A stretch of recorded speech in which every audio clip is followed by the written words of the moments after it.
والصلاة والسلام على من لا نبي بعده.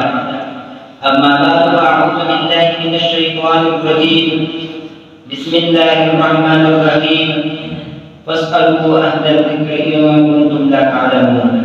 صدق الله العظيم.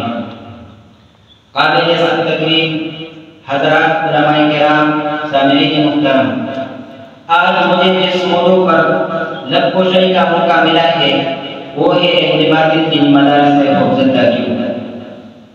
موجودہ دور میں مخالفین اسلام ہاتھ دھو کر مدارس کے پیچھے پڑے ہیں. تمام دینی قوتیں بھی دینی مدارس کو اپنا ہدف بنا رہی ہے.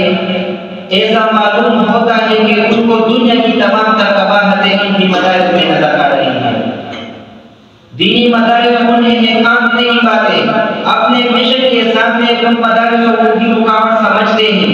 اگر ان کا بس چلتے تو تمام دینی مدارس اور مسجدوں کو پیوندے زمین کرتے، انہیں سب حسن سے نست و نابود کرتے، مگر ان چراغوں سے نہیں بجھائے جا سکتے کیونکہ بڑی زمین میں بار بار ایسی اندر کوششیں کر چکا ہے، مگر ایک نظر نے دیکھا کہ دینی مدارس طوفان اور اندھوں کے باوجود قائم ہو جائیں گے.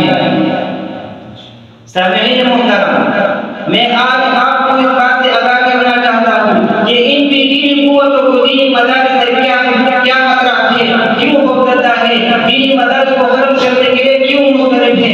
لیکن یاد رہے دینی مدارس کی موجودگی میں اسلام اور مسلمانوں کے خاتمے کا خواب و زندہ جاوید شرمندے تعبیر نہیں ہو سکتا. ان کی پریشانی اور اضطراب کا ادراک ان کے جان لیوا امراض کی تشخیص ہو سکتی ہے.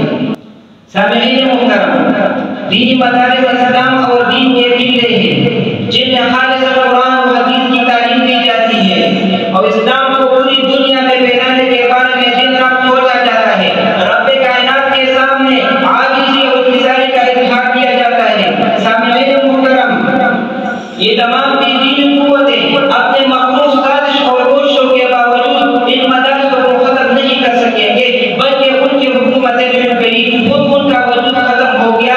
جب بدر کے ٹوکرے کھانے اور خاک چاٹنے پر مجبور ہو گئے، اپنے ملک کی جیلوں میں ان کے ایام دردناک راتیں طویل ہو گئے، جن کی سلاخیں زندان کے دیواریں انہیں ظلم و جفا کے داستانیں یاد کروا رہی ہیں. ان دینی مدارس کے برکات سے خداوند کریم نے ان دینی مدارس کے برکات سے عبرت کا ایک نمونہ بنا دیا. دینی مدارس اب بھی اپنی جگہ پر قائم ہیں. قال اللہ قال رسول کی سزائیں بلندی ہو رہی ہے. انشاءاللہ اسلام کا گلشن دینی مدارس کی شکل میں سدا بہار ہے، سدا بہار رہے گا. فانوس بن کر جس کی حفاظت ہوا کرے وہ شمع کیا مجھے جسے روشن خدا کرے. آج آپ کے گھروں میں جو دین اسلام کی تھوڑی بہت روشنی نظر آ رہی ہے، یہ صرف اور صرف مدارس دینیا کے اور مسجدوں کے دم قدم سے ہے. میرے دوستو، ذرا غور کیجئے کہ اپنے مدارس سے فارغ ہونے والے علماء نے اسلام کی اشاعت دنیا کے کونے کونے تک کی ہے.